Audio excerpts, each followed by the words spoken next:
200 ml d'eau.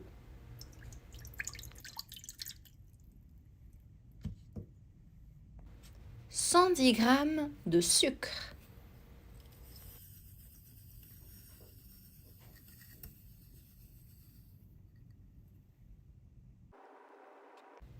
Un bouchon d'extrait de vanille. Chauffez à feu doux jusqu'à la première ébullition.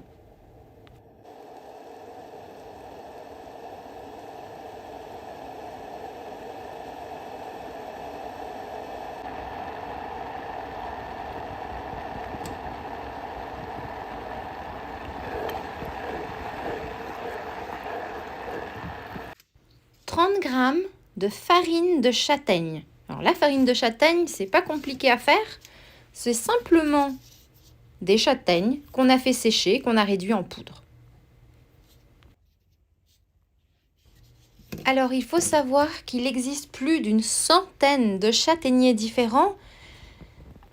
Du coup, vous pouvez avoir besoin d'un tout petit peu moins ou d'un tout petit peu plus de farine de châtaigne pour obtenir votre confiture ou votre caramel de châtaigne.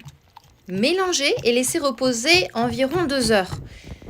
Alors, il faut savoir qu'en laissant reposer, les grumeaux devraient disparaître, comme vous pouvez le voir sur la vidéo. Mais si jamais ce n'est pas le cas, vous donnez un tout petit coup de mixeur et puis c'est tout.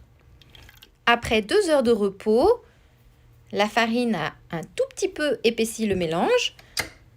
Cuire à feu doux pendant environ 10 minutes pour obtenir votre confiture. Et surtout, très important, mélangez régulièrement. Et si vous le pouvez, tout le temps.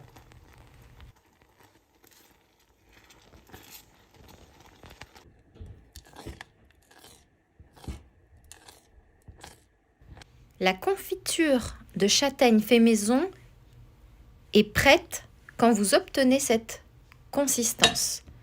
Elle est délicieuse.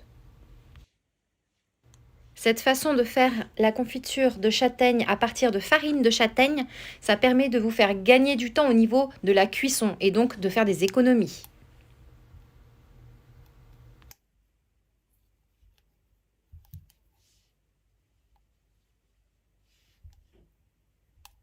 En refroidissant, votre confiture va épaissir et vous pourrez vous en servir pour ajouter dans des yaourts nature, pour mettre sur vos crêpes par exemple, pour garnir un gâteau, etc., etc.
Et voici le caramel de châtaigne que j'ai laissé cuire 15 à 20 minutes au lieu de 10 minutes. Et c'est exactement la même recette et c'est tout aussi délicieux.